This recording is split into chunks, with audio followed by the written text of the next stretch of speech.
So this is pretty funny, with this new band that has just come out. They announced themselves yesterday.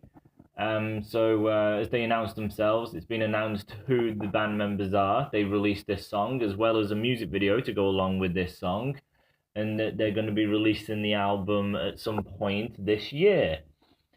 Now, the funny thing about what I have heard from this one track, and why it's a bit ironic and kind of funny when you think of it compared to Bullet for My Valentine. They may say, well, what's Bullet for My Valentine got to do with this? Well, as you may not know, the previous drummer of Bullet for My Valentine, who goes by Moose, left the band after doing the album Venom. Now, apparently the reasons he left was because he wanted to spend more time with his family. So he left, and then Bullet got another drummer and came out with the album Gravity. And most of you will probably agree that Gravity was a terrible album. It had no solos whatsoever. There was nothing heavy about it. There was no great riffs or anything. Nothing really metal. It was basically just a pop album and a very, very, very terrible, very lazy album. So that's what Bullet went and did. Now, as far as Moose, obviously he took time out. I don't know if Bullet sacked him because he was taking too much time off and they had to get on with things. But what's funny is when Moose has come out with this new band, this is actually metal. That's the funny thing here.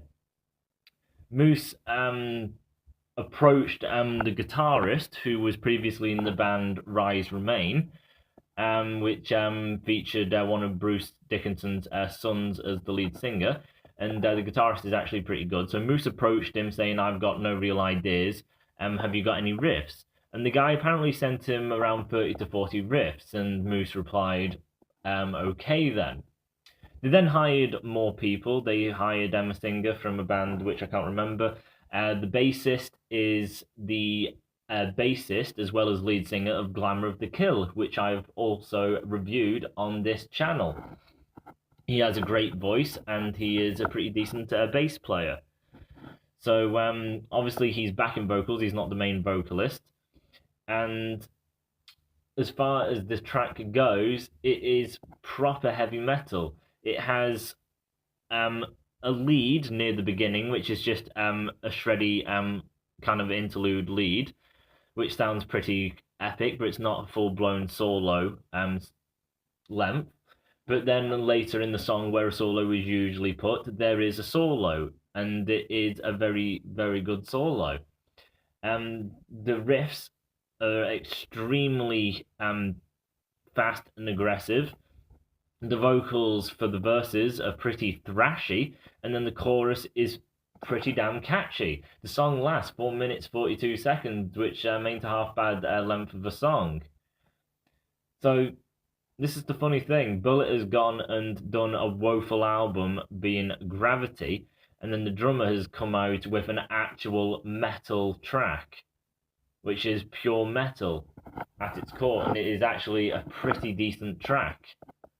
And if the rest of the album's like this, then I would hope that all the Bullet fans will ditch Bullet because they have no right having fans with what they're doing, and go to this band. And this band will hopefully grow because obviously there's a need for what Bullet used to be. And I believe Kill the Lights gives what Bullet used to be. So let's kind of get into this now. So as the song starts off, you basically immediately introduced. It doesn't have a slow build-up. It doesn't have a guitar intro. It just starts with amazingly fast and aggressive leads, some shouting vocals, which ain't overly musical because he is shouting. It's pretty kind of thrash metal the way he's singing, and thrash metal singing is not really proper singing. It is more of just a yell, kind of what Matt Heafy used to do in the early days, as well as what Metallica's James Hetfield did in his early career. But his voice does have a bit of melody to it because he has He doesn't have a thick, aggressive tone. It's definitely a lighter voice that is yelling. So it kind of gives a bit of lightness to it, so it's not overly aggressive. And then the verse will go on like that for a while, and then as I stated, there was a very quick lead from the guitarist. And it was really well done. It was really quick. It was a pleasure to the ears. And then it goes back into the verse with the amazingly fast riff. They sound very intense, very tricky and difficult. The vocals being very harsh and aggressive, just pure metal, but it still has that slight kind of beauty and melody to it. When it comes to the pre-chorus, the pre-chorus and the chorus actually last a very long time. It's amazing how long it lasts. The pre-chorus is basically a chorus in itself, and then the chorus is a pre-chorus and a chorus in itself. It's that long. But the pre-chorus, it goes to that kind of more organic singing. It's not yelling at all. And you get some backing from the Glamour of the Kill singer, and if you previously heard his melodic side, you'll know he does have a very light, angelic type of voice to him. So along with the main vocalist, it's quite nice. It's just very fluid and everything until it leads into the actual chorus, which just gets a bit more kind of groovy and a bit more kind of bouncy instead of it being that kind of slowed down melody. It doesn't slow down to, like, melodic, it's still heavy, it just goes catchy. So it's a melodic catchy, and then the chorus is that kind of definitely more of a kind of beat to it, kind of catchy melody. And then you get back to the kind of typical verse, back to the typical chorus, but then after that we actually get screaming. Now, as you know, if you kind of watch me, I am not a fan of screams. In the slightest, so I do believe it would be better without, but it is basically just a short kind of scream just kind of leading up to the actual guitar solo. So it's not overly long, I can bear with it, so if I can bear with it, people who are not into screaming, I believe, can also kind of cope with that. The riffs are all that really brutal chugging when that's going on. As it comes to the actual lead solo, the lead solo starts with a bit of shred, a bit of melody, and it sounds great so far, but it is only him just building up to what the actual solo is. But it is pretty nice to pre-solo. When it actually gets into the solo, it is melodic, it's fast, it has a very nice tone to it, it's not dark, it's not overly sharp without any kind of warmth to it. It's a very nice tone, and it's got some great melody, and he incorporates the speed. It's not just this section is speed, this section is melody. They are both interwoven constantly at the same time, so even though it's melodic, it is also fast. But it's also not fast, it's melodic. It's quite well done, and very tasteful. Then it goes back into the chorus, and then to end the song, it ends on the screaming. And that is the song. So it's got the screams that Bullet used to do. Well, we'll say Scream Aim Fire type of screams, because it's definitely not the Poison style. It's got catchy choruses that Bullet used to be able to do. Then they've got riffs, which are just amazingly intense, amazingly in your face, kind of like what Bullet did. They have harsh vocals with the yelling, which Matt has actually never done. It's always been melody singing. So it's actually heavier than the typical Bullet song, even back in the day with Scream Aim Fire as well as Poison. And then as far as solos go, it's already, the solos are better than what Bullet have ever churned out. Because Bullet have not been doing solos recently for absolute ages. And if you look back at the Poison days and Scream Aim Fire, although the solos are alright, they are nothing that special. The solos here, with the solo at the start as well as the main solo, it's nothing spectacular, this is one of the greatest guitarists on the planet, but it is a solo where it's like, I enjoyed that. I really liked that solo.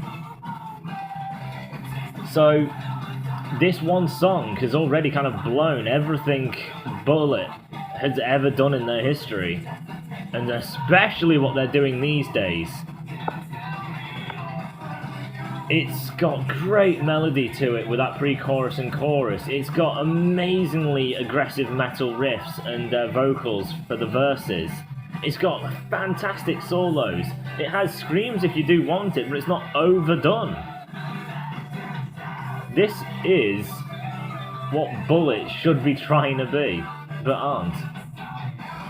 And I am hoping that Bullet fans do catch on to this and go, wait, this is what Bullet was, this is what Bullet should be. And they'll ditch Bullet, and this band will basically just go to the size of what Bullet are, just in a few days. So, this is a great outing, I must say, and I am very impressed. Giving it a score, I'd only give it an 8.3, so it is very good. I'm not going higher, because as I say, the screams, I could kind of do without it a bit.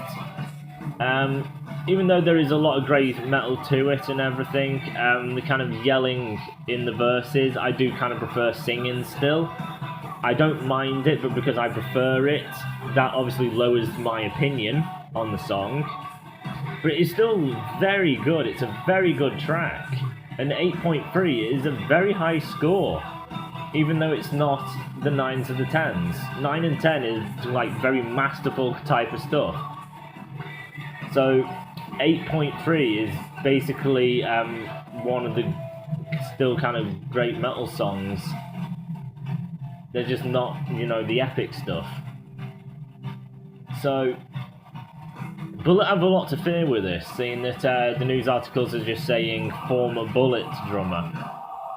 So everyone's going to see this is the former Bullet drummer, so all the Bullet fans are obviously going to come see this if they want to follow their drummer. And yeah, this is proper metal. The solo, as you can probably hear right now,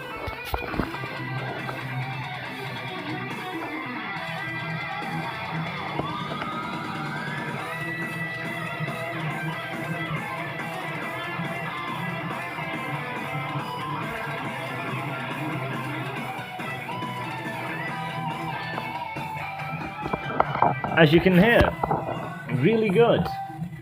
And as you can still hear in the background, this is metal but has some kind of beauty to it. It's not the pop beauty, it's metal beauty. And that's what Bullet don't do. They're like, let's do something melodic, something beautiful and pretty, but they just do pop. Metal is not just harsh, pure aggression. Metal can be nice and beautiful. And the chorus and pre-chorus here is where the beauty of metal comes from. This is pure metal. The verse, the chorus, everything's metal. It doesn't go outside into rock. It's not rock, it's not pop. This is metal. And yeah, I'm really looking forward to the rest of this. So this could potentially be one of the best albums of this year already. So what a great way to start. So, leaving it there. Go check these guys out. If you're a fan of Bullet, this is beyond better. If you're an old fan of Bullet and hate what Bullet's doing these days, then this will fix that void for you. That will fit the hole of what Bullet left you. They will take its place and they will basically outdo that hole because they are already outdoing Bullet. A great way to sell this is I would rather listen to this track over and over and over again for the amount of tracks that is on Gravity. I would get more enjoyment just listening to this on repeat for the amount of tracks and the length of Gravity. Gravity will bore me. This over and over and over again will still be more enjoyable than actually listening to different songs off Gravity. And that's some pretty big words, so enjoy guys, this is a good one. This is very good. And it's just funny that this comes from the Bullet drummer. He definitely did some great leaving Bullet because God they suck. So look forward to hearing from you guys in the comments. If you like, please subscribe. I will still cover this band because I'm sure there'll be more singles that release and drop. I will cover that. I'll cover the album when it drops, as well as other things like the Glamour of the Kill album that will be coming out soon. So if you just want to keep hearing from me, subscribe. If not, then just thanks for watching. I do appreciate it. Until then, see you later.